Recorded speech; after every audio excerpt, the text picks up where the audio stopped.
Hello students, myself Richa Singhal, lecturer in Mechanical Engineering Department from GPC Jhunjhunu.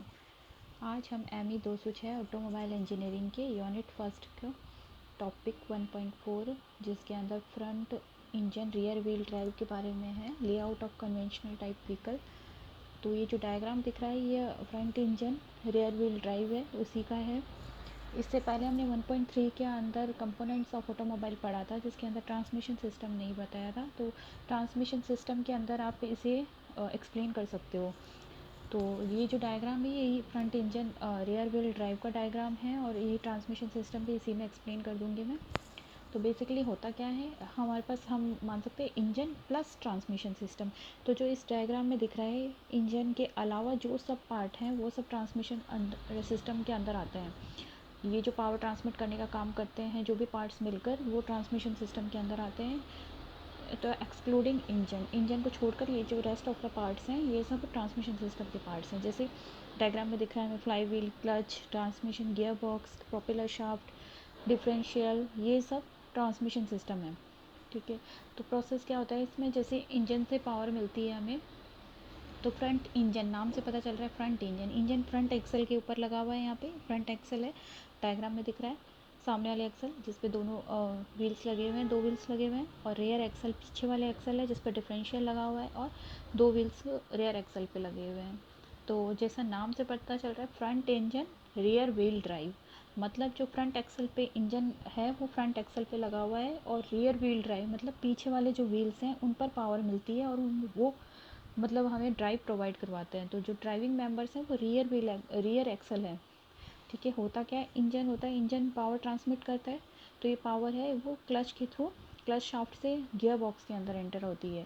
ठीक है, gear box क्या काम करता है, ये हमें different speed ratios, gear different torque output to input output हमें डिफरेंट टॉर्क रेशियोज प्रोवाइड करवाता है। फॉर एग्जांपल जैसे हम देखते हैं गाड़ी के अंदर वो लीवर लगा होता है, तो उसमें हमें उसके अंदर 6 गियर्स का होता है, 1 2 3 4 5 6, और रिवर्स गियर होता है। तो उसमें क्या होता है, 5 गियर्स होते हैं उसके अंदर, और जो 6 नंबर होता है वो रिवर्स गियर होता है। तो वो होता क्या है, उसमें डिफरेंट स्पीड रेशियोज़ मिलते हैं हमें।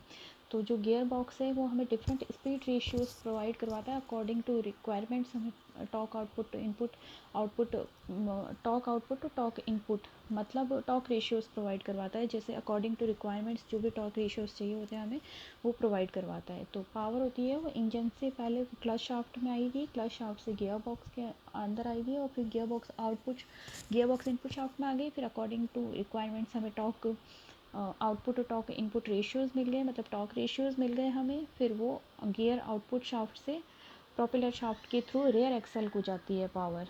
तो रेयर एक्सल में क्या होता है, जो डिफरेंशियल लगा होता है, ये डिफरेंशियल गियर होता है, वो फाइनल टॉर्क को इक्वली डिस्ट्रीब्यूट कर देता है दोनों व्हील्स के अंदर। जो 2 व्हील्स लगे हुए हैं रेयर एक्सल पे, इनमें इक्वली डिस्ट्रीब्यूट कर देता है ये टॉर्क को। ठीक है, तो ये तो इसका मैकेनिज्म होता है। तो यहाँ हम देख सकते हैं अपने प्रोसेस के अंदर, मैंने प्रोसेस बता दिया, इंजन था प्लस ट्रांसमिशन सिस्टम था। Transmission system consist of clutch, gear box, propeller shaft और डिफरेंशियल गियर।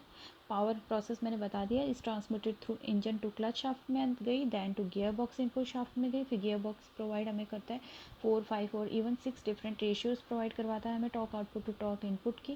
फिर प्रोपेलर शाफ्ट के अंदर आती है, फिर प्रोपेलर शाफ्ट है वो ट्रांसमिट करता है जो भी टॉक आउटपुट हमें गियर बॉक्स से मिलता है उसको रेयर एक्सल में, और फिर जो डिफरेंशियल गियर रेयर एक्सल पे लगा हुआ है वो फाइनल टॉर्क को इक्वली दोनों ड्राइविंग व्हील्स हैं रेयर एक्सल पे जो लगे हुए व्हील्स हैं उनमें डिस्ट्रीब्यूट कर देता है। तो अब इसमें जो जो कंपोनेंट्स हैं उनके क्या वर्क है वो देखते हैं। क्लच था, क्लच का क्या काम होता है, clutch basically engagement plus disengagement. क्या एंगेजमेंट डिसएंगेजमेंट है, जो इंजन है इंजन को व्हील्स के साथ में किस तरह से पावर ट्रांसमिट करना है या नहीं करना अकॉर्डिंग टू रिक्वायरमेंट्स। अब जैसे हम व्हीकल स्टार्ट करते हैं, तो व्हीकल स्टार्ट करते हैं तो हमें नेसेसरी पावर चाहिए होती है। तो क्लच क्या होता है, वो धीरे धीरे जो इंजन है उसको रोड व्हील्स के साथ में एंगेज करता है जब व्हीकल को हम रेस्ट पोजीशन से मूविंग पोजीशन के अंदर लाते हैं। तो जैसे हम व्हीकल स्टार्ट कर रहे हैं तो रेस्ट पोजीशन में था व्हीकल, तो हम इसे मूविंग पोजीशन में लेके आ रहे हैं, तो ग्रेजुअली धीरे धीरे ये क्या करता है, इंजन को रोड व्हील्स के साथ में एंगेज करता है ड्राइव को। इसी तरह से डिसएंगेज कब करता है, जब हमें इंस्टेंटेनियसली सडनली हमें मान लो अचानक से रोड व्हील्स के साथ में डिसएंगेज करना हो ड्राइव को, इंजन के ड्राइव को रोड व्हील्स के साथ डिसएंगेज करने का काम करना हो, तो हम क्लच का यूज़ करते हैं। नेक्स्ट है आपका गियर बॉक्स। गियर बॉक्स क्या होता है, ये नेसेसरी लीवरेज वेरिएशन प्रोवाइड करवाता है। लीवरेज वेरिएशन वही है जो लीवर लगा होता है गाड़ी के अंदर, जैसे हमने फर्स्ट गियर लगाया है तो वो कम स्पीड रेशो देगा, देन सेकेंड लगाया तो वो उससे इंक्रीज स्पीड रेशो प्रोवाइड करवाएगा, थर्ड लगाया तो वो उससे ज़्यादा स्पीड रेशो प्रोवाइड करवाएगा, गियर रेशोज प्रोवाइड करवाएगा। तो ये नेसेसरी लीवरेज वेरिएशन प्रोवाइड करवाता है बिटवीन इंजन और रोड व्हील्स। और फिर यूनिवर्सल जॉइंट्स थे। यूनिवर्सल जॉइंट्स हमने देखा है यहाँ डायग्राम में, प्रोपेलर शाफ्ट है, इसके ऊपर यूनिवर्सल जॉइंट्स लगे हुए होते हैं। तो यूनिवर्सल जॉइंट्स का काम क्या होता है, ये रिलेटिव मूवमेंट प्रोवाइड करवाते हैं इंजन और रोड व्हील्स के बीच में जब स्प्रिंग्स में फ्लेक्सिंग आती है। It provide relative movement between the engine and road wheels due to flexing of springs. तो स्प्रिंग्स की फ्लेक्सिंग का मतलब क्या होगा, जैसे स्प्रिंग के अंदर जो भी वो मुड़ाव आ जाता है स्प्रिंग के अंदर, स्प्रिंग में स्प्रिंग है वो मतलब डाउनवर्ड डायरेक्शन में उसमें फ्लेक्सिंग हो जाती है। तो ये क्या करता है, रिलेटिव मूवमेंट प्रोवाइड करवाता है बिटवीन इंजन और रोडवे। आपका लगा हुआ था डिफरेंशियल, जो इक्वली टॉर्क जो टॉर्क आ रहा था प्रोपेलर शाफ्ट से, उसको इक्वली डिस्ट्रीब्यूट कर रहा था दोनों व्हील्स के अंदर। तो मेन इसका बेसिक फंक्शन क्या होता है, जब व्हीकल को टर्न करवाते हैं हम कहीं भी, जब भी टर्न्स आते हैं तो ड्राइविंग व्हील्स हैं जो दोनों वो डिफरेंट स्पीड्स पे टर्न करने चाहिए। डिफरेंट स्पीड्स पे क्यों टर्न करने चाहिए, जैसे हम देखते हैं कि कोई कार है, हम उसको टर्न करवा रहे हैं और कोई भी कॉर्नर पे जहाँ भी टर्न आ रहा है वहाँ टर्न करवा रहे हैं, तो जो जिस भी साइड में, जैसे माना लेफ़्ट साइड में टर्न कर रही है कार, तो जो लेफ़्ट साइड का जो उसका व्हील है वो स्पीड उसकी कम होगी, जबकि जो राइट साइड का व्हील है उसकी स्पीड थोड़ी ज़्यादा होगी, क्योंकि अकॉर्डिंग टू टर्निंग रेडियस होता है ये हम आगे देखेंगे किस तरह से होता है। तो दोनों व्हील्स का जो स्पीड है वो डिफरेंट होनी चाहिए, तो ये हमें डिफरेंशियल से मिलता है। अब नेक्स्ट आपका 1.5 टॉपिक था, जिसके अंदर हम व्हीकल डायमेंशंस के बारे में, जो भी टेक्निकल स्पेसिफिकेशंस है व्हीकल की, उनके बारे में पढ़ेंगे। तो फर्स्ट टर्म थी उसके अंदर व्हील बेस। व्हील बेस क्या होता है, in both road and rail vehicles the wheel base is the distance between the centres of the front end rear wheels. Front और रियर व्हील्स के सेंटर्स के बीच की जो डिस्टेंस होती है वो व्हील बेस कहलाती है। जैसे डायग्राम में हमें दिख रहा है, ये जो फ्रंट व्हील था इसका सेंटर, और जो ये रियर व्हील जो पीछे लगा है इसके सेंटर के बीच की डिस्टेंस है जो वो व्हील बेस कहलाती है। अब मान लो जैसे ये जो रियर व्हील है, पीछे जो व्हील लगा हुआ है उस पर एक और स्टेपनी, मान ली स्टेपनी लगी हुई है, जो भी एक्स्ट्रा व्हील लगा हुआ है, तो इन दोनों के जो इस फर्स्ट व्हील के सेंटर से लेकर इसके जो दोनों जो कांटेक्ट में आ रहे हैं दोनों व्हील्स, उनके बीच की जो डिस्टेंस होती है वो व्हील बेस कहलाती है। तो व्हील बेस बेसिकली क्या होता है, फ्रंट व्हील और रियर व्हील के सेंटर्स के बीच की डिस्टेंस व्हील बेस कहलाती है। अब है नेक्स्ट टर्म व्हील ट्रैक। तो व्हील ट्रैक क्या होता है, व्हील बेस तो फ्रंट और रियर व्हील के सेंटर्स के बीच की डिस्टेंस थी, जबकि व्हील ट्रैक होती है वो सेम एक्सल पे जो दोनों व्हील्स लगे होते हैं उनके सेंटर के बीच की डिस्टेंस होती है। तो it is the distance between the centre line of two road wheels on the same axle. जैसे फ्रंट एक्सल के जो दोनों व्हील्स हैं उनके सेंटर लाइन के बीच की डिस्टेंस है वो व्हील ट्रैक हो गई। इसी तरह से रियर एक्सल पे जो दोनों व्हील्स लगे हैं उनके सेंटर लाइन के बीच के जो डिस्टेंस हो गई वो भी व्हील ट्रैक कहलाती है। फिर आता है ओवरहैंग। ओवरहैंग क्या होता है, ये लेंस होती है रोड व्हीकल की जो एक्सटेंड होती है beyond the wheel base at the front end rear.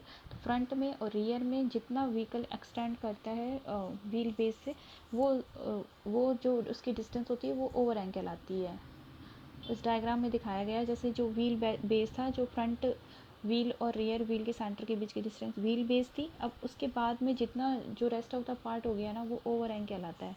अब जो फ्रंट व्हील से बियॉन्ड में जो भी है आगे की तरफ, वो फ्रंट ओवरहैंग हो गया, और जो रियर व्हील से एक्सटेंड हो रहा है वो रियर ओवरहैंग हो गया। जो भी व्हीकल का पार्ट है जो रियर व्हील से सेंटर से बियॉन्ड में एक्सटेंड हो रहा है वो रियर ओवरहैंग कहलाता है।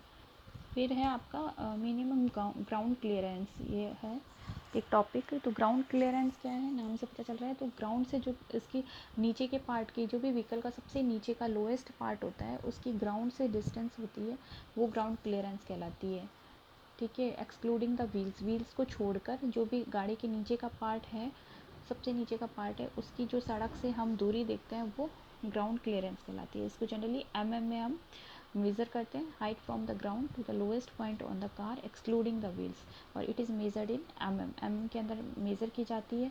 ये भी एकदम करेक्ट होनी चाहिए। अब अगर हम ज़्यादा रखेंगे अगर ग्राउंड क्लियरेंस, तो क्या चांसेस होता है, गाड़ी के पलटने के चांस होते हैं। ठीक है, गाड़ी है वो पलट सकती है, लेकिन अगर हमने इसको एक जो भी सेट ग्राउंड क्लियरेंस होता है उससे हमने अगर कम रखेंगे तो क्या होता है, सड़क पे ऊपर नीचे जहाँ भी खड्डे आते हैं, कभी सड़क में उतार आएगा, कभी चढ़ाव आएगा, तो गाड़ी नीचे से टकरा सकती है अगर हमने ग्राउंड क्लियरेंस कम रखा तो सेफ्टी के पॉइंट ऑफ व्यू से भी जो ग्राउंड क्लियरेंस है वो सही होना चाहिए एकदम।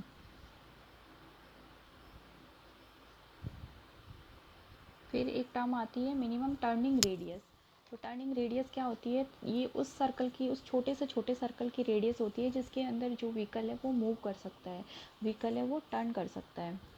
जैसे इस डायग्राम में दिखाया गया है, ये कार है एक, ये मिनिमम जो टर्निंग रेडियस है ये उस सर्कल की, उस छोटे से छोटे सर्कल की रेडियस है जिसके अंदर कार है वो टर्न कर सकती है।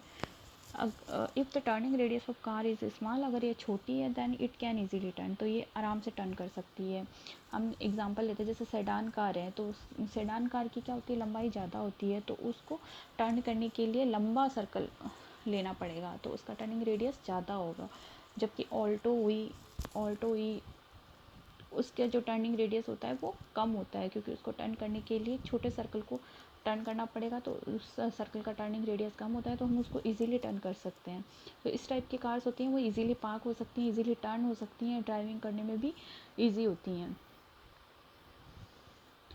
तो ये आपका यहाँ पे चैप्टर फर्स्ट है, जो भी यूनिट फर्स्ट है उसके सभी टॉपिक्स हैं वो कवर हो चुके हैं। Thank you so much.